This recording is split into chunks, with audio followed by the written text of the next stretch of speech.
युद्धकांड श्री एकनाथ महाराज कृत. भावार्थ रामायण. श्री भावार्थ रामायण. युद्धकांड. अंतरंग. संपूर्ण वानर सेनेने विशाल समुद्रावर शिळांचा सेतू बांधला आणि रामाने सर्वांच्या सह लंकेमध्ये वाजत गाजत प्रवेश केला.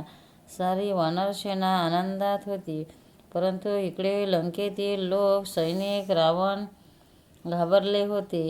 रावणाने शुक व सारण यांना वानरवेष परिधान करून वानरसेनेत जाऊन ती किती आहेत ते मोजण्यासाठी पाठवले. ते रावणाचे 2 सैनिक वानरवेष धारण करून रामाच्याकडील वानरसेनेत येऊन मिसळले. ही गोष्ट विभीषणाच्या लक्षात आली. त्याने त्या दोघांना पकडून रामासमोर आणून उभे केले. रामाने त्यांना मारले नाही. त्या दोघांना हिंडून सर्व वानरसेना पाळण्यास सांगितले. त्या दोघांनाही कसल्याही प्रकारचा उपाय न करता परत पाठवून दिले. दुसऱ्या दिवसाच्या सकाळपासून रावणास युद्धास सिद्ध राहण्याचा त्या दोघांच्या मार्फत निरोप पाठवला. ते दोघे भीत रावणाकडे आले. त्यांनी घडलेला वृत्तांत रावणाला सांगितला. त्याचप्रमाणे युद्धासाठी सिद्ध होण्याचा निरोपही पाठवला. आता तरी रामाला सीता परत देऊन युद्ध थांबवावे असा सल्ला त्यांनी रावणाला दिला. रावणाने त्या दोघांचा भ्याड म्हणून धिक्कार केला. त्यानंतर वानर सैन्याची मोजदाद करण्यासाठी शार्दूल नावाच्या राक्षसाला हेर म्हणून पाठवले. रावणाच्या आज्ञेप्रमाणे तो सैन्यात जाऊन मिसळला. त्यावेळी देखील विभीषणाने त्याला बरोबर ओळखून रामासमोर उभे केले.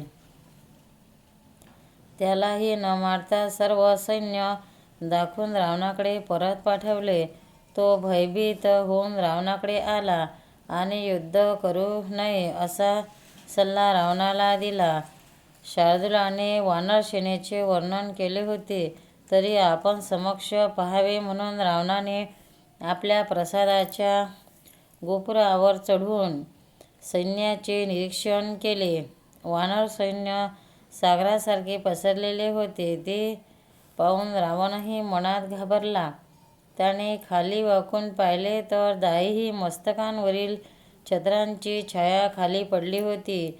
विभीषणाने त्याचे स्पष्टीकरण केले. रामाने एक बाणाने ती दाही शस्त्रे नाहीशी केली व बाण पुन्हा रामाच्या धनुष्यात येऊन बसला. रामाच्या बाणाचे सामर्थ्य रावणाने जाणले आणि त्याला त्याचे कौतुक व आश्चर्य वाटले. रावणाने सीतेला फसविण्यासाठी रामाच्या शिराची विद्युल्तीह याच्याकडून प्रतिकृती करून घेतली. रावण सीतेकडे आला व म्हणाला, आता तू माझी भार्या हो. आपल्या सैन्याचे रामाचा वध केला आहे. त्याने रामाचे बनवलेले शिर सीतेला दाखवले. सीतेने जाणले की हे शिर मायावी आहे. ती रामनामात मग्न झाली. ते शिर सीतेसमोर ठेवता सीतेच्या रामनामामुळे ते आपोआप अदृश्य झाले. आता तर रावण अतिशय घाबरून गेला. रावणाला उत्तरेकडील द्वारपालाने भयभीत होऊन रामासह वानरसेना आत आल्याचे सांगितले. आता तरी सीतेला सोडून द्या असा विचार द्वारपालाने सांगितला. रावण अशोकवनातून ताबडतोब निघाला आणि थेट आपल्या दरबारात येऊन त्याने सर्व प्रधानांना बोलावले. रावण निघून गेल्यावर राम जिवंत आहे व प्रचंड वानरसेना येऊन लंकेवर स्वारी करण्यासाठी आला आहे असे शर्मा व रक्षक राक्षसीने सीतेस निरोप सांगितला. सीतेला अतिशय आनंद झाला व तिने आपल्या हातातील कंकण शर्मेला बक्षीस दिले. सभेत मायावंत राक्षसाने रावणास पुन्हा समजावून सांगितले की युद्ध करणे थांबवावे असेल तर सीतेला परत द्यावे, परंतु रावणाने त्याचे न ऐकता उलट त्याचा धिक्कार केला. त्यांना सभेतून बाहेर जाण्यास सांगितले. रावणाने आपल्या प्रधानांना बोलावून घेतले व कोणत्या दिशेला कसे सैन्य ठेवावे याचे सर्व नियोजन केले. पूर्व, पश्चिम आणि दक्षिण दिशेला अनुक्रमे प्रधान इंद्रजित आणि महापार्श्व सेनापतीची योजना केली. रावण स्वतः उत्तरेकडील दारावर प्रचंड सैन्यासह थांबला. मध्यभागी विरूपाक्षाची योजना केली. रावणाने केलेली सैन्याची रचना बिभीषणाच्या वीरांनी त्यांना येऊन सांगितली. बिभीषणाने रावणाने केलेल्या सैन्याचे नियोजन श्रीराम येऊन सांगितले. किल्ल्यावर तोफांची योजना केली असल्याचे सांगितले. त्याप्रमाणे रामाने देखील सुग्रीवामार्फत सैन्याची योजना अंमलात आणली. पूर्व दिशेला नील, पश्चिम दिशेला हनुमंत आणि दक्षिण दिशेला अंगद याचे नियोजन केले. उत्तर दिशेला स्वतः राम, लक्ष्मण व मध्यभागी सुग्रीव आणि जामवंत अशी बिभीषण यांनी योजना केली. आपल्या बाजूच्या सैन्याची सर्व तयारी पूर्ण होताच रामाने वानरसेनेला लंकेवर हल्ला करण्याचा आदेश दिला. वानरसेनेने प्रचंड दगड आणि त्यावर उभे राहून किल्ल्यांवर असणाऱ्या रावणाच्या सैन्यावर जोरदार हल्ला केला. त्यामुळे रावणाचे सैन्य वाट मिळेल तिकडे पळून जाऊ लागले. हे पाहून वानरांनी लंकेत प्रवेश केला. राक्षसांना ठार करीत सेना पुढे निघाली. राक्षसांच्या घरी आक्रोश निर्माण झाला. त्यानंतर वानरांनी बाजारपेठेवर हल्ला करून खाद्यपदार्थ, फळे, गुळाच्या ढेपी यावर ताव मारला व बाजारपेठ जमीनदोस्त केली. लंका नगरीतील युद्ध पाहण्यासाठी राम, लक्ष्मण व सुग्रीव व बिभीषण यांनी सुवेळा गिरीवर आरोहण केले. लंकेचे रक्षण करणारे प्रचंड किल्ले प्रारंभी सर करावीत असा रामांनी वानरसेनेला आदेश दिला. किल्ले जिंकावेत असा बिभीषणानेही सल्ला दिला. त्यावेळी वानरसेनेने मोठ्याने आरोळी देऊन भुभुकार केला आणि चारी बाजूंनी लंकेला विळखा दिला. वानरांनी सुंदर लंकानगरीचा विध्वंस करून टाकला. अनेक राक्षस भयाने रावणाकडे पळत पळत आले. त्यांनीही गोपुरावर चढून वानरसेना पडली आणि त्यांच्याबरोबर युद्ध करण्यासाठी प्रचंड राक्षस सैन्य पाठवले. वानरांनी राक्षसांवर हल्ला केला. राक्षसांचे रथ, घोडे, हत्ती यांना ठार केले. त्यांच्या अंगावर वृक्ष, मोठमोठ्या शिळा टाकून त्यांना ठार केले. राम आणि सुग्रीव हे सुवेळा गिरीवरून युद्ध पाहत होते. रावणही गोपुरावर चढून पाहत होता. रावणाला पाहता सुग्रीवाचे रावणावर झेप घेतली. सुग्रीवाने रावणावर झेप घेतली व त्याच्या छातीवर लाथ मारली. रावणाचा मुकुट खाली पडला व तो कोसळला. रावणाचा पराभव करून सुग्रीव रावणाचा मुकुट घेऊन रामाकडे पळत आला. पराक्रमी रावणाला पराभूत करून सुग्रीव परत येताच वानरसेनेने त्याचा मोठमोठ्याने जयजयकार केला. अन्याय सहन न झाल्यामुळे आपली परवानगी न घेता मी रावणावर हल्ला केला असे सुग्रीव रामास म्हणाला. हजारो राक्षसांची काही चूक नसताना आपण त्यांना मारले, ते बळी पडले हे पाहून रामाच्या हृदयात कळवळा निर्माण झाला आणि त्याने रावणसभेत एखादा दूत पाठवून द्यावा असा विचार मांडला. एका दूताची निवड करण्यात आली. त्यांनी अंगदाला रावणाकडे पाठवले. त्याप्रमाणे अंगद रावणसभेत आला. अंगदाने रावणसभेत प्रवेश करता सर्वजण अतिशय घाबरले. रावण अतिशय स्वस्थ झाला. तू आडमार्गाने लंकेस आलास हे आम्हास योग्य वाटत नाही असे रावण अंगदास म्हणाला. अंगदाने रावणास मारण्याचा विचार केला नाही, कारण रामाची तशी आज्ञा नव्हती. रावण उच्च आसनावर बसला होता. ते पाहून अंगदाने आपल्या शेपटीचे वेटोळे त्याच्यापेक्षाही उंच करून त्यावर तो बसला. अंगद तिथे बसून फळे खाऊ लागला. रावणाने हे कृत्य पाहून त्याला विचारले की तू कोण आहेस? हनुमंत नव्हेस ना? इथे का बरे आला आहेस? आनंदाने आपण शिष्याई करण्यासाठी आलो आहोत असे सांगितले. अंगदाने रावणाच्या आजपर्यंतच्या वाईट कृत्याचे वर्णन केले. रावण खजील झाला. अंगद म्हणाला, तू सीतेला परत दे, रामाला शरण जा, नाहीतर मी आता तुला ठार करेन. हे ऐकून अनेक राक्षसांनी अंगदावर हल्ला केला, पण अंगदाने त्यांना ठार करून टाकले. आता अंगदाने रावणावर हल्ला करून त्याला जमिनीवर आपटले. त्याचा राजमुकुट अंगदाने काढून घेतला. अंगद रामाकडे परत आला.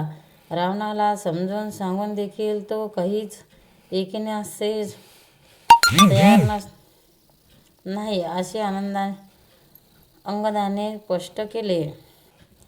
अंगदाचा विजय झालेला पाहून सर्व वानरसेनेला मुक्त कंठाने त्याची स्तुती केली. रावणाचा मुकुट अंगदाने रामाच्या चरणकमलाजवळ ठेवला. तो उचलून रामाने विभीषणाच्या डोक्यावर ठेवला. त्यावेळी तो राजासारखा दिसू लागला. सर्व वानरसेनेने विभीषणाचा जय जयकार केला. रावणाजवळ शिष्टाई व्यर्थ गेलेली पाहून त्याच्यावर चाल करून जाण्याची तयारी केली.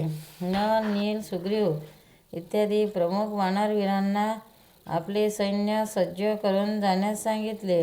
सर्वजण रामाच्या आदेशाची वाट पाहत होते.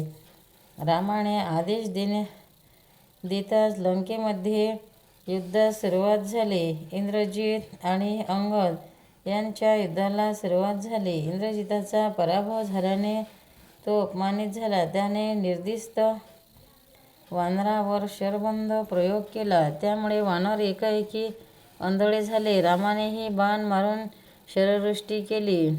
त्यामध्ये अनेक राक्षस ठार झाले. रावण अतिशय क्रोधित झाला. त्याने आपला प्रधान सेनापती निर्वासना केली. त्यावेळी त्याचे 6 प्रमुख प्रधान रामाकडे धावून गेले. श्रीरामाने त्या 6 प्रमुख प्रधानांना ठार केले. त्यामुळे सैन्य सैरावैरा धावू लागले. त्यामुळे इंद्रजित अतिशय संतापला. त्याने अंगदाच्या सैन्यात घुसून वानरसेनेची दाणादाण करण्यास सुरुवात केली. अंगदाने मोठी शिळा इंद्रजिताच्या रथावर सोडली. इंद्रजित बाणाने ती शिळा तोडण्याचा प्रयत्न केला, पण काही उपयोग झाला नाही. इंद्रजित पळून जाऊ लागला. चपळाईने अंगदाने त्याला पकडले. इंद्रजिताला ठार करण्यास तेवढ्यात मायावी रूपाने तो गुप्त झाला. इंद्रजिताने विचार केला की आपण आता होम केला पाहिजे. त्याने अग्नीला प्रसन्न करून घेण्यासाठी साधना सुरू केली. त्याला अभंग रथ व अमर घोडे प्राप्त झाले. त्या रथातून तो वानरांबरोबर युद्ध करण्यास निघाला. त्यावेळी आकाशातून भविष्यवाणी झाली. राम रावणाचा वध करतील आणि लक्ष्मण तुझा शिरच्छेद करेल. विभीषण हा राजा होईल. तरीही तो रथात बसून गुप्त रूपाने आकाशातून बाण सोडून लागला होता. राम लक्ष्मणाला कळेना की हे बाण कुठून येत आहेत. परंतु राम लक्षवेधी असल्यामुळे त्याने बाण सोडून आकाशातील इंद्रजिताला घायाळ करून टाकले.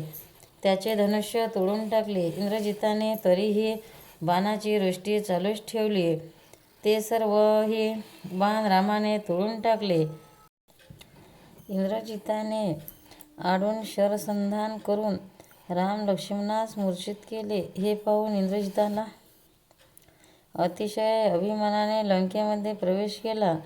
रावणाने राम लक्ष्मण ठार झाले असे समजून इंद्रजिताचे स्वागत केले व लंकेत आनंदोत्सव सुरू झाला. रामाने शंकराचा मान राखण्यासाठी सर्पबाणांचा प्रतिकार केला नाही व ते निश्चेष्टित पडलेले आहेत. ही गोष्ट आनंदाने मारुतीला समजावून दिली. त्यामुळे सर्वांना धीर आला. सीतेला फसवण्याचा रावणाने प्रयत्न केला. त्याने विमानातून सीतेला राम व लक्ष्मण निश्चित पडल्याचे दाखवले व राम लक्ष्मण जिवंत आहे हे तिने जाणले. परंतु रावणाला दाखवण्यासाठी तिने मोठ्याने विलाप करण्यास सुरुवात केली. त्रिजटेनेही सीतेस सांगितले की जी सौभाग्यवती असते तिचे विमान पडत नाही, तर तुझे राम लक्ष्मण फक्त निश्चित पडले आहेत. सीतेला मोठा धीर मिळाला. राम सावध झाले, परंतु लक्ष्मण हा अचेतन अवस्थेत गेला होता. ते पाहून सर्वजण विलाप करू लागले. विभीषणाने स्वहस्ते राम लक्ष्मणावर जलशिंपन केले आणि त्यामुळे राम लक्ष्मण सावध झाले. त्यावेळी देवर्षी नारद तेथे आले. त्यांनी सर्व बाणाचा प्रतिकार करण्याचा गरुडाचे स्मरण करावयास सांगितले. श्री शंकराची प्रार्थना रामाने केल्यावर गरुडाला लंकेत जाऊन श्रीराम लक्ष्मणास सर्पपाशातून मुक्त करावयास सांगितले. गरुड तेथे जाऊन त्यांनी सर्पबंधनातून राम लक्ष्मणाची मुक्तता केली. गरुडाने रामाच्या भात्यात गरुडास्त्र होऊन प्रवेश केला. राम लक्ष्मण पूर्ण सावध झाल्यामुळे सर्व वानरसेनेने श्रीरामाचा प्रचंड शब्दाने जयजयकार केला. रावणाच्या हिरांनी ही बातमी रावणास येऊन सांगितल्यामुळे पुन्हा सर्व राक्षस व रावण भयभीत झाले. इंद्रजितसही भीती वाटू लागली. हनुमंताने रावणाच्या धुमाक्षराला ठार केले, तसेच अंकपनाला देखील ठार केले. अंगदाने वज्रदृष्टाला त्याच्याशी द्वंद्वयुद्ध करून ठार केले. त्यानंतर रावणाने प्रस्थ प्रधानाला पाठवले. त्याचेबरोबर 4 प्रधान वीर होते, परंतु वानरसेनेने त्याचा वध केला. त्यामुळे प्रहस्त अतिशय संतापला. त्याने प्रचंड बाणानुष्ठी करून अनेक वीरांना ठार करण्यास सुरुवात केली. ते पाहून नीलवानर तेथे आला आणि त्याने प्रचंड शिळा प्रस्थावर टाकून त्याला ठार केले.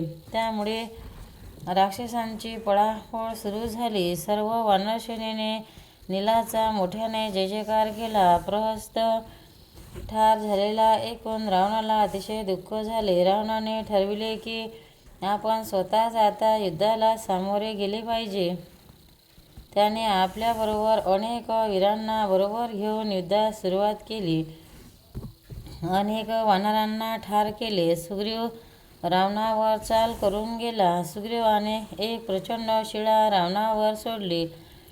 रावणाने एका बाणाने त्या शिळेचे तुकडे तुकडे करून टाकले. रावणाने एका बाणाने सुग्रीवाला मूर्छित केले. त्यावेळी रावण रामाकडे वळाला, पण लक्ष्मणाने परवानगी मागून तो रावणाबरोबर युद्धास तयार झाला. हनुमंत रावणापुढे आला. हनुमंताने रावणाच्या सारथ्याला ठार केले. रावणाने जबरदस्त प्रहार हनुमंतावर केला. हनुमंताने सावरून रावणावर प्रहार करताच रावण मूर्छित झाला आणि खाली कोसळला. हनुमंताने मोठ्याने रामाचा जयजयकार केला. काही वेळाने रावण शुद्धीवर आला. रावणाने प्रचंड प्रहाराने हनुमंताला बेशुद्ध केले. तो शुद्धीवर येण्यापूर्वी रावणाने नीलावर प्रहार केला. नीलाने सूक्ष्म रूप धारण करून तो युद्ध करू लागला. त्यावेळी रावणाने अग्न्यास्त्र सोडले आणि नीलही मूर्छित होऊन पडला. रावण नील यास लंकेत येऊन जाताना लक्ष्मणाने अधिक्षेप केला. दोघांचे घनघोर युद्ध सुरू झाले. रावणाने लक्ष्मणावर ब्रह्मशक्ती सोडली, त्यामुळे लक्ष्मण मूर्छित झाला. रावण लक्ष्मणाला घेऊन निघाला. त्यावेळी हनुमंताने त्याच्यावर हल्ला करून त्याला मूर्छित केले. लक्ष्मणास हनुमंताने रामाजवळ परत आणले. श्रीराम हनुमंताच्या खांद्यावर बसून रावणाबरोबर युद्ध करू लागले. रामाने रावणाला आकाशात उंच उडवले. त्याच्या घोड्याचा रथाचा चक्रचूर केला आणि सारथ्याला ठार केले. रावण भूमीवर कोसळला. त्याचा राजमुकुट खाली पडला. रावणाची ही करुणामय अवस्था पाहून श्रीरामाने त्याला जीवदान दिले. रावणाने खाली मान घालून दुसऱ्या रथातून प्रयाण केले. श्रीराम लक्ष्मणाला घेऊन आपल्या शिबिकेत पोचले. श्रीरामाच्या बाणाने घायाळ व भयभीत झालेला रावण विषण्णावस्थेत चिंता करत बसला. त्याला अचानक कुंभकर्णाची आठवण येते. रावणाचे प्रधान आदी लोकांनी अनेक वाद्ये वाजवून कुंभकर्णाला जागे केले. कुंभकर्णाचा प्रधान रूपाक्ष याने कुंभकर्णाला सांगितले की मनुष्य अवतारी रामाने रावणाला जर्जर करून टाकले आहे. त्यावेळी कुंभकर्णाने श्रीरामाशी युद्ध करण्याची घोषणा केली आणि रावणाची भेट घेतली. कुंभकर्णाने रावणास सांगितले, मला जागे का केले?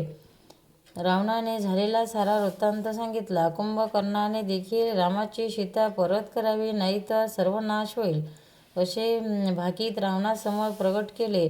कुंभकर्णाची सूचना रावणाने मान्य केली नाही आणि कुंभकर्णाचा धिक्कार करून रावण स्वतः रामाबरोबर युद्ध करण्यास निघाला. रावण युद्धास निघालेला पाहून कुंभकर्णाने मोठ्याने आरोळी केली. युद्धाला जाण्याची तयारी केली. त्याच वेळी मंदोदरी तिथे आली. तिनेही एकदा एवढा मोठा अनर्थ घडला देखील तुमच्यावर काही परिणाम होत नाही, असे रावणास सांगितले. आता तरी सीतेला रामाच्या स्वाधीन करा आणि पुढील अनर्थ टाळा. परंतु रावणाने उत्तर दिले, काही झाले तरी मी सीतेला परत करणार नाही. रावणाने गोड बोलून मंदोदरीला शांत केले आणि तिला आपल्या मंदिरात पाठवले. आता कुंभकर्ण अतिशय संतापून रावणाबरोबर युद्ध करण्यास निघाला. रावणाला वंदन करून अनेक शस्त्रे त्याने आपल्याबरोबर घेतली आणि रणवाद्याच्या गजरात निघाला. तो रणभूमीवर येताच वानरसेना इकडून तिकडून धावू लागली. कुंभकर्णासोबत हनुमंत युद्धासाठी पुढे आला. हनुमंताने कुंभकर्णाचे पाय हातात घेऊन याला गरगर फिरवले. सुग्रीवाने त्याच्यावर झेप घेऊन त्याला खाली पाडले. कुंभकर्णाच्या प्रहाराने सुग्रीव मूर्छित पडला. कुंभकर्ण सुग्रीवाला घेऊन गेला. रामाने सर्व वानरसेनेला धीर दिला. लंकेत कुंभकर्णाचे स्वागत झाले.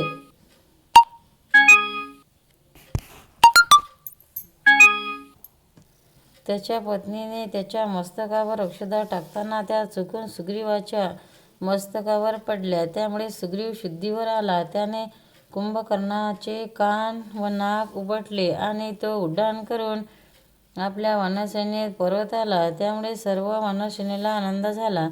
स्वतः विद्रूप झाल्यामुळे कुंभकर्णास काही समजेना. राक्षस व वानर यातील फरक न कळल्यामुळे तो राक्षसांनाही खाऊ लागला. त्याच वेळी विभीषणाची व कुंभकर्णाची भेट झाली.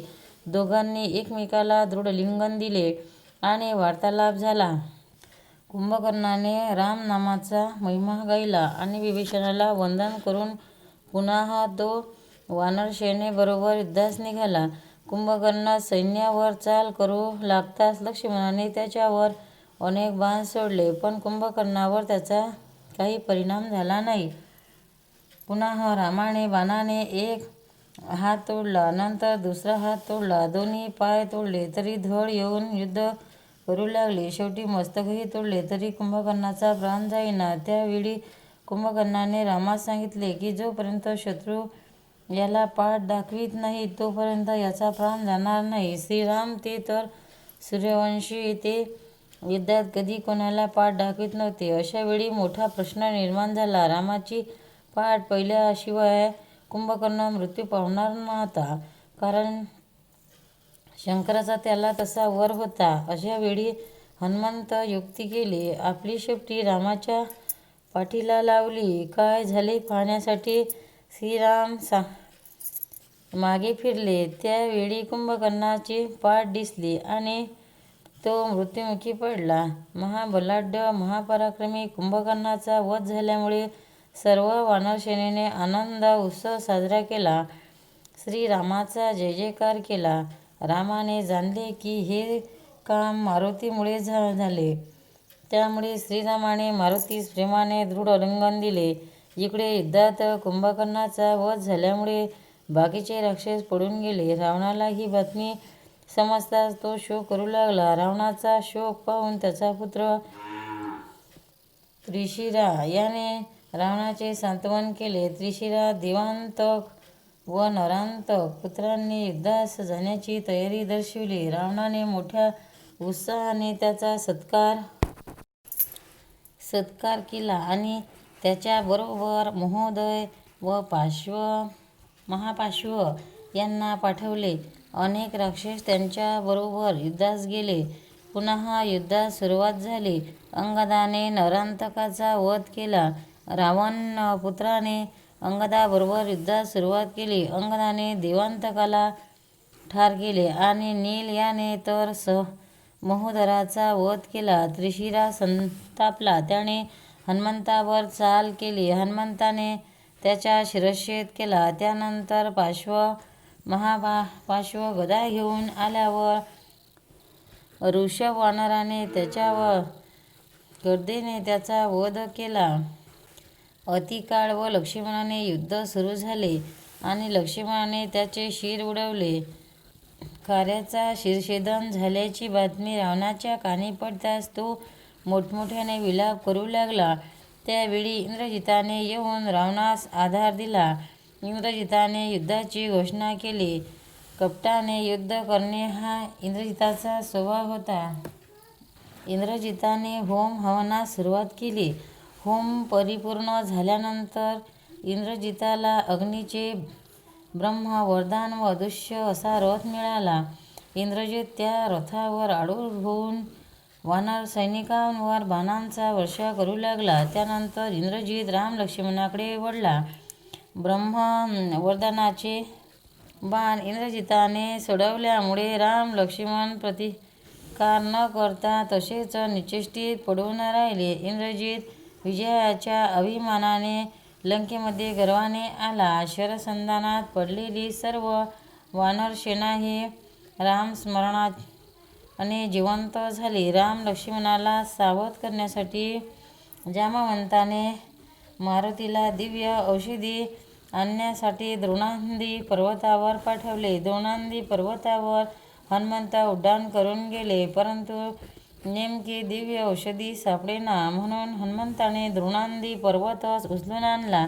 त्या पर्वतावरील दिव्य औषधीने वानरसेना व श्रीराम लक्ष्मण सावध झाले. हा दिव्य औषधीचा सुगंधाचा परिणाम होता. सर्वांनी हनुमंताचा जय जयकार केला. सर्वजण जिवंत झाल्यावर हनुमंताने दिव्य पर्वत जिथला त्या आणून होता तिथे ठेवून तो परत आला. रावण हा कपटी आहे. तो काही न काही कपटाने करेल, म्हणून रात्रीच्या रात्री सर्व लंका जाळून टाकावी असा आदेश सुग्रीवाने वानरसेनेला दिला. लंका जळू लागल्यावर लंकेतील सर्व घरातून मोठ्या प्रमाणात आक्रोश सुरू झाला. त्याचवेळी लक्ष्मणाने अग्निबाण सोडून रावणाचा विध्वंस केला. राक्षसांचा रामाने रात्रीच्या वेळी शत्रूवर हल्ला करू नये असे सांगितले. नंतर अंगदाने सर्वांना युद्धाची घोषणा दिली आणि सर्वांच्या अंतःकरणात वीरश्री जागृत झाली. रावणाने पेटती लंका पाहिली आणि तो अतिशय क्रोधायमान झाला. रावणाने कुंभ आणि निकुंभ या बलाढ्य राक्षसांना युद्धास पाठवले. ते दोघेही कुंभकर्णाचे पुत्र होते. ते रणभूमीत आल्यावर घनघोर युद्धास सुरुवात झाली. आनंदाने अनेक मोठमोठे दगड टाकले, वृक्ष टाकले, परंतु कुंभावर काही परिणाम झाला नाही, कारण त्याने वृक्षाचे बाणाने तुकडे केले. कुंभाने अंगदावर बाण सोडून त्याला मूर्छित केले. आता अंगदाला घेऊन आपण लंकेत जावे असे कुंभाला वाटू लागले. त्यावेळी धूम्र वानराने त्याच्यावर चाल केली. त्याचाही पाडा कुंभाने केला. त्यावेळी सुग्रीवाने कुंभावर मुष्टी प्रहार करून त्याला ठार केले. सर्व वानरांनी सुग्रीवाचा जय जयकार केला. कुंभ ठार झाल्यावर निकुंभ हा वानरांबरोबर युद्ध करू लागला. हातात परिघ घेऊन त्याने वानरसेनेवर चाल केली. ते पाहून हनुमंताने त्याच्यावर प्रहार केला. दोघांचे निकराचे युद्ध सुरू झाले. अखेर मारुतीने कुंभाला ठार करून टाकले. रावणाने मकराक्षाची युद्धासाठी योजना केली. तो युद्धासाठी निघाल्यावर काही अपशकुन झाले, परंतु त्याच्याकडे रावणाने लक्ष दिले नाही. तो अतिशय संतापलेला होता. एवढेच महान योद्धे वानरसेनेने मारले तरी तो रामास शरण जाण्यास तयार नव्हता. त्याची दुष्ट बुद्धी जाण्यास तयार नव्हती. मकराक्ष हे वानरसेनेला ऐकू शकत नव्हते, म्हणून रामाने रामाक्षाबरोबर युद्धाचा प्रारंभ केला. श्रीरामाने एका भयानक अग्निबाणाने मकराक्षास ठार केले. तो जमिनीवर कोसळला. सर्व वानर सेनेला आनंद झाला. एवढा महाबलाढ्य मकराक्ष ठार झाल्यावर इंद्रजितास चिंता वाटू लागली. त्याने विचार केला, अभिचार नावाचा यज्ञ करावा, मायारूपी सीता तयार करावी. असा विचार करून त्याने शंकराची आराधना करण्यास सुरुवात केली. शंकराच्या वरामुळे मायावी सीता निर्माण झाली. त्यावेळी त्या माईक सीतेला रथात घालून तो युद्धभूमीवर आला. शंकराने हे इंद्रजिताचे कपट वायुदेवताला सांगितले. वायुदेवताने हे कपट हनुमंताला सांगितले. रणभूमीवर इंद्रजिताने या मायावी सीतेचे मस्तक धडावेगळे केले. हनुमंताने एक प्रचंड शिळा इंद्रजिताच्या अंगावर टाकली. त्यामुळे तो घाबरून जाऊन एका बिळात जाऊन बसला. रामाने ज्यावेळी सीतेचे शिर पाहिले त्यावेळी तो मूर्छित झाला. विभीषण व हनुमंताने ती सीता मायावी असल्याचे सांगितले. राम सावध झाले. इंद्रजित बिळात जाऊन तेथे यज्ञ करण्यास सुरुवात करणार होता. विभीषणाने सांगितले की हा यज्ञ इंद्रजिताचा पूर्ण करू देऊ नको, त्यामुळे यज्ञ पूर्ण होऊ नये. निकुंभ बिळात रामाने लक्ष्मणास पाठवले. त्याच्याबरोबर विभीषण व हनुमंतही गेले. तेथील राक्षसांना हनुमंताने ठार केले. राक्षसांना ठार करून ते यज्ञाजवळ पोचले. वानराने यज्ञाचा विध्वंस केला. विभीषणाने मायावी मंदोदरीला तेथे आणले.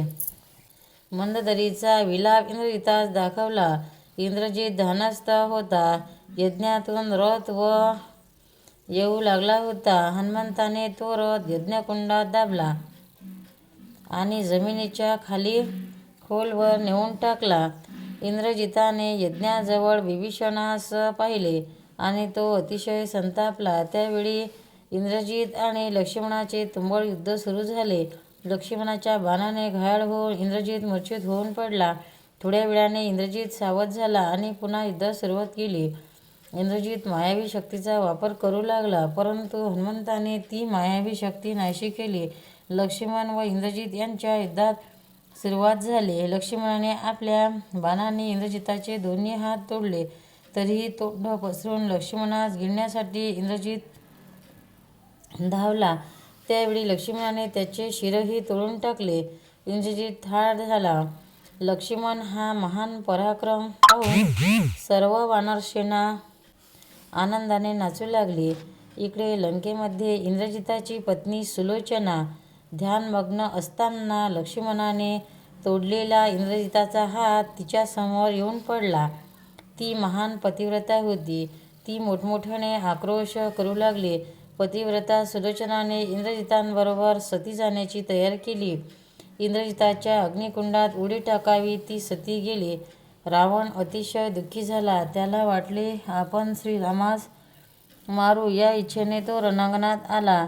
रावणाच्या युद्धास सुरुवात झाली. लक्ष्मणाने एक प्रहर बाण मारून रावणाचा सारथी ठार केला आणि रथ मोडून टाकला. विभीषणाने रावणाच्या रथाचे घोडे ठार केले. रावणाने लक्ष्मणावर शक्ती सोडली. ती शक्ती लक्ष्मणाने परतून लावली. रावणाने विचार केला आणि श्रीराम मृत्यू पावला अशी अफवा पसरवली. लक्ष्मणाचे मन विचलित झाल्यावर रावणाने त्याच्यावर शक्ती सोडली आणि लक्ष्मण मूर्छित होऊन पडला. श्रीरामाने रावणावर बाणाचा वर्षाव केला आणि रावण पडून गेला.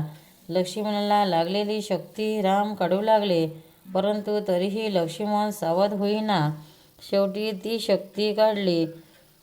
सुषेणने रामाला धीर देऊन लक्ष्मणासाठी दिव्य औषधी आणण्यास सांगितले. मारुतीने द्रोणाद्री पर्वतच उचलून आणला आणताना भरताने बाण मारल्यामुळे हनुमंताला नंदीग्रामात जाऊन भरताची भेट घ्यावी लागली.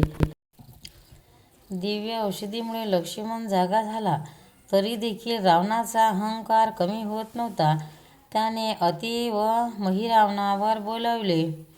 त्याने जगदंबेची प्रार्थना केली आणि रात्रीच्या वेळी राम लक्ष्मणास पाताळात पळवून नेले. सकाळी उठून पाहता तो राम लक्ष्मण नाही. सर्वत्र गोंधळ सुरू झाला. सुग्रीव विभीषणासही काही सांगता येईना. हनुमंताने अंबिकेची मनोभावे प्रार्थना केली आणि अंबिका प्रसन्न झाली. राम लक्ष्मण कोठे आहेत असे हनुमंताने विचारताच त्याला आवाज आला की रात्रीच्या वेळी अहिरावण महिरावण यांनी राम लक्ष्मणास पळवून पाताळात नेले आहे. हे ऐकून हनुमंताने पाताळात प्रवेश केला.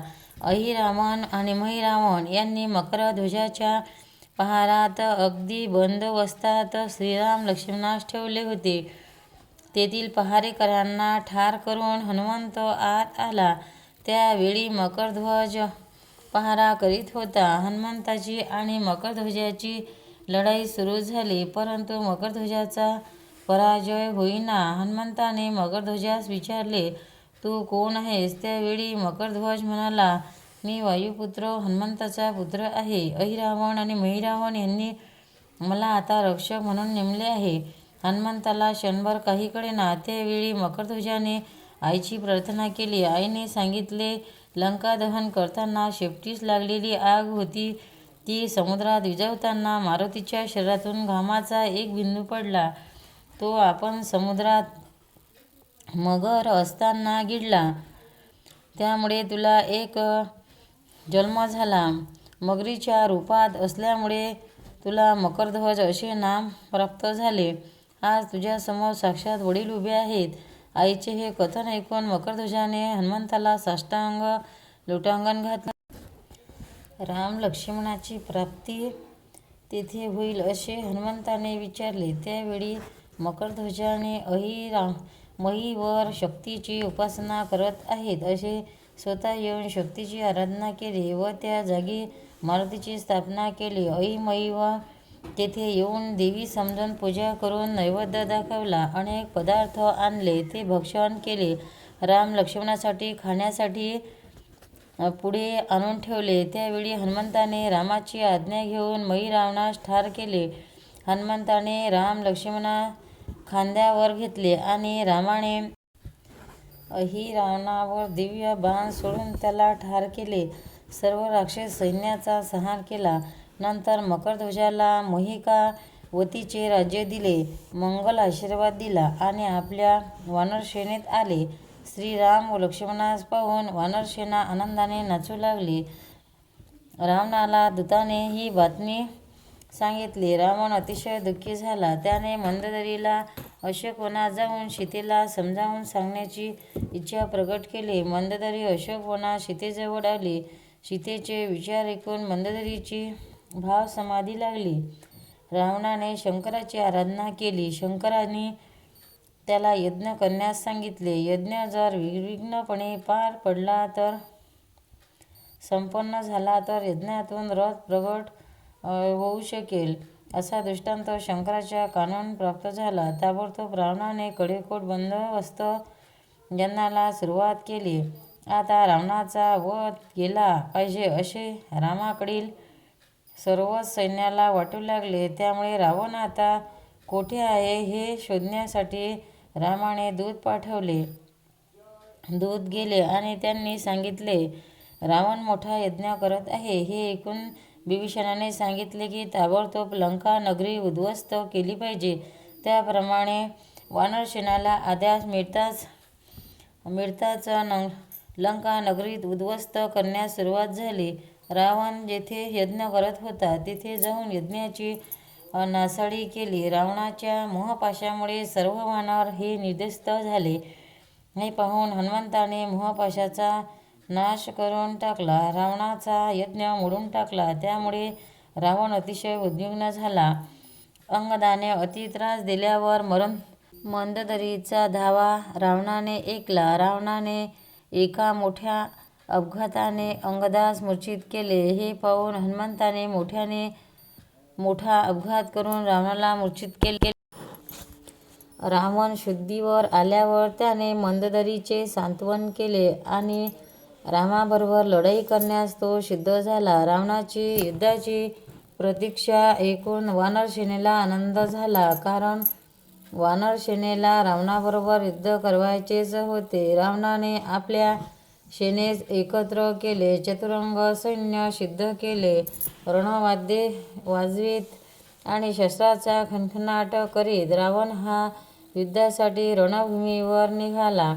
रावण घाबरलेला होता, परंतु तसे तो वरून कोणास दाखवत नव्हता. रावण श्रीरामाच्या समोर आला. सर्व सैन्याला वानरसेनेबरोबर युद्ध करण्यास सांगितले. त्यामुळे रावण सैन्य आणि वानर सैन्य यांच्यात तुंबड युद्ध सुरू झाले. रामाने बाणाचा वर्षाव केला आणि हजारो बाणांनी राक्षसांना मुक्त मिळविले. इंद्राने स्वर्गातून रामासाठी आपला सारथी मातली आणि रथ घेऊन पाठवले. तो सारथी रथ घेऊन आला व इंद्राने हा रथ पाठविलेला आहे असा संदेश सांगितला. रामाला सर्वांनी रथाचा स्वीकार करण्यास सांगितले. श्रीरामाने त्या रथास 3 प्रदक्षिणा घातल्या आणि त्या रथावर ते आरूढ झाले. रावणाने वायू अस्त्र सोडले व मारुतीने वायुदेवतेला आवाहन करून त्याचे उपशासन केले. ते अस्त्र पुन्हा रावणावर उलटले, त्यामुळे भयंकर राक्षसांचा संहार होऊ लागला. रावणाने पर्वताक्ष सोडले. त्यावेळी रामाने वज्रास्त्र व विभीषिकास्त्र सोडले. विभीषिका अस्त्रामुळे रावण व्याकुळ झाला. त्यावेळी त्याने शंकराचे स्मरण केले व रावण त्या अस्त्रातून सुटला. रावण व रामाने एकमेकांवर अनेक अस्त्रांचे प्रयोग केले. रावणाने गुरुदत्त परिघाचा प्रयोग केला, परंतु परिघाने रामाजवळ येऊन त्यांना वंदन केले. राम रथातून खाली उतरला. राम व रावण एकमेकांवर अस्त्रांचा व अस्त्रांचा शस्त्रांचा प्रयोग करू लागले. आता रावणाला चराचरात राम दिसू लागला. रावण राममय झाला. श्रीरामाने बाणाने त्याची 10 शिरे उडवून टाकली. तरीही रावणाने आपली आजवरची चूक मान्य केली आणि रामाची मुक्ती कंठाने प्रशंसा केली. त्यानंतर त्याचे धड खाली पडले. रावणाचा वध होताच सर्व राक्षस सैरावैरा पडू लागले. अनेक राक्षस श्रीरामाला हात जोडून शरण गेले. स्वर्गातून देवांनी रामावर पुष्पवृष्टी केली. सर्व वानरसेना आनंदाने नाचू लागली. विभीषण रावणाच्या धडाजवळ बसून विलाप करू लागला. आपण शेवटपर्यंत सांगूनही रावणाने आपले ऐकले नाही याचे त्याला दुःख झाले. श्रीरामाने त्याला शांत केले.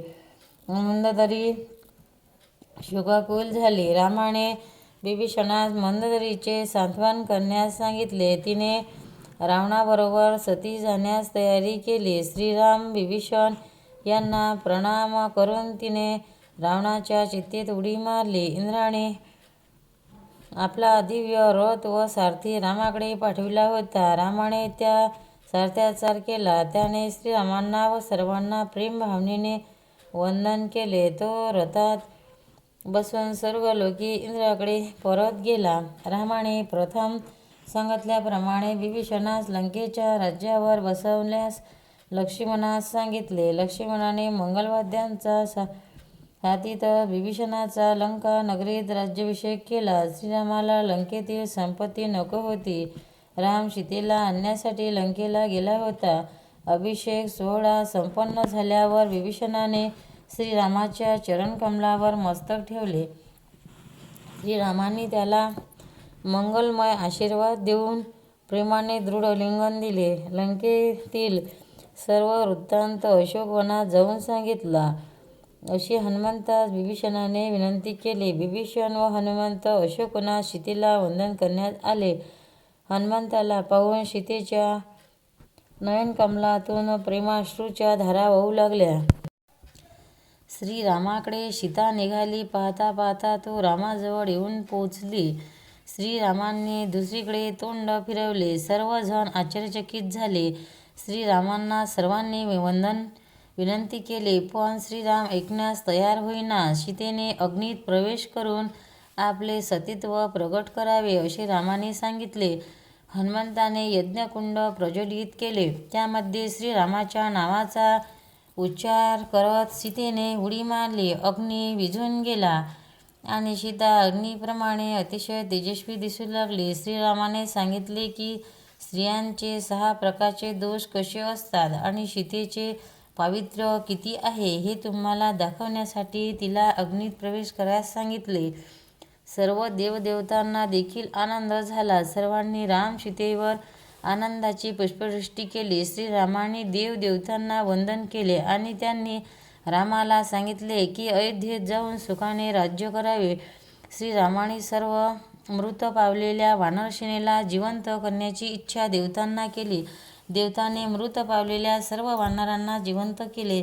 श्रीरामाच्या डोळ्यातून प्रेमाश्रू ओघळू लागले. ते सीते म्हणाले, तुझ्याशिवाय मला जगता येत नव्हते, म्हणून प्रत्येक क्षणी आठवण होत होती. विरह सहन होत नव्हता. मी निसर्गश्रीशी बोलत होतो. तू कोठे आहे? सर्वांना विचारत होता.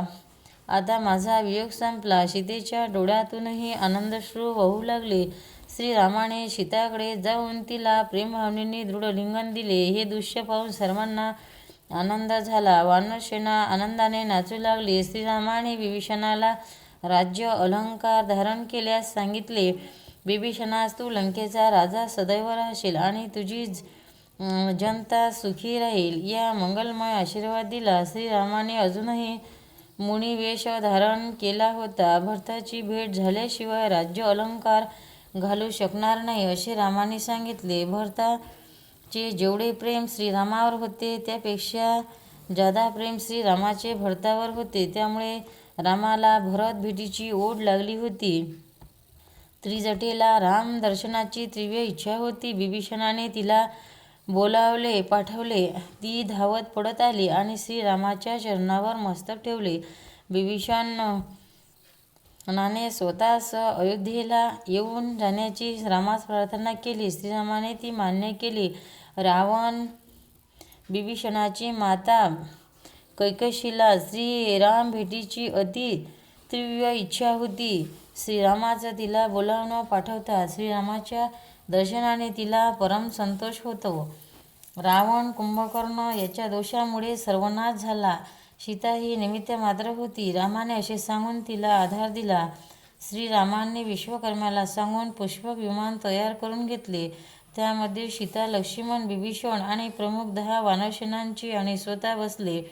इतर वानरसेनेला बांधलेल्या सेतूवरून येण्यास सांगितले. श्रीरामाने कैकेयीला वंदन केले. लंकेतील जनतेला वंदन केले. सर्व वानरसेना आणि लंकावासियांनी श्रीरामाचा जय जयकार केला. पुष्पक विमान आकाशातून जाताना सीतेला पृथ्वीवरील अनेक दृश्ये दाखवली. विमान रामेश्वर क्षेत्री थांबले. तेथे अगस्ती आणि महासाध्वी लोपमुद्रा याचे दर्शन घेतले. लोपमुद्रा व सीतेचा सुखसंवाद झाला. सीता हरणापासून चित्रकूटी, भरत भेट, सुग्रीव भेट, हनुमंत भेट वगैरे सर्व वृत्तांत रामाने सीतेला सांगितले. जाताना मार्गात भरद्वाजाची भेट घेतली. आपण अयोध्येत येत आहेत असा निरोप सांगण्यासाठी हनुमंतास पुढे पाठवले. हनुमंत रामाला वंदन करून निघाले. त्यांनी प्रारंभी गुहकास रामाच्या आगमनाची आनंदी वार्ता सांगितली आणि हनुमंत भरताच्या नंदीग्रामात पोचला. भरताच्या आश्रमातून निघून श्रीराम गुहकाच्या नगरीला आले. त्यांना भेटून मालिंगन देऊन अयोध्येला जवळ येऊ लागले. भरताला अतिशय आनंद झाला. रामाचे विमान उतरताच भरताने पळत जाऊन रामाला कळकळून मिठी मारली. त्याचे समाधान करून रामाने आलेल्या सर्वांना संतुष्ट केले. रामाने आलेल्या ऋषींना व मातांना वंदन केले. कैकेयीने देखील रामाची प्रेमाने स्तुती केली. रामाने तिला खाली वाकून वंदन केले. भरताने हात जोडून रामाला राज्य स्वीकारून सर्व जनतेला सुखी करण्याची नम्र विनंती केली. सद्गुरू वसिष्ठाची अनुमतीने भरताने श्रीरामाच्या राज्याभिषेकाची तयारी केली. रामावर अभिषेक करण्यासाठी 7 समुद्राचे तीर्थोदक आणण्यासाठी वानर प्रमुखांना चारही दिशा पाठवल्या. त्याप्रमाणे पहाटपर्यंत हनुमंत, ऋषभ, नळ व अंगद यांनी सागरतीर्थ कुंभा भरून आणले. कुलगुरू वसिष्ठांनी गौतम, जाबाली, वामदेव इत्यादी ऋषीश्रेष्ठांची उपस्थिती सर्व देवगणासमवेत समस्त राज्य प्रधानासमक्ष अयोध्येवासीसमोर वेदमंत्राच्या मंगलमय घोषात व मंगलवाद्यांच्या गजरात राम जानकीचा राज्याभिषेक केला. सिंहासनावर राम सीता विराजमान झाले. प्रभू रामचंद्र आणि सीतेचा राज्याभिषेक पाहण्याची सर्वांची तीव्र इच्छा. श्रीरामचंद्र भगवान की जय. भक्तांनो, व्हिडिओ आवडल्यास व्हिडिओला लाईक करा, शेअर करा, सबस्क्राईब करा. तसेच बाजूला असलेल्या बेलवर क्लिक करा, म्हणजे याच्यापुढील सर्व व्हिडिओ तुम्हाला सर्वात आधी मिळत जातील. जय श्री कृष्ण.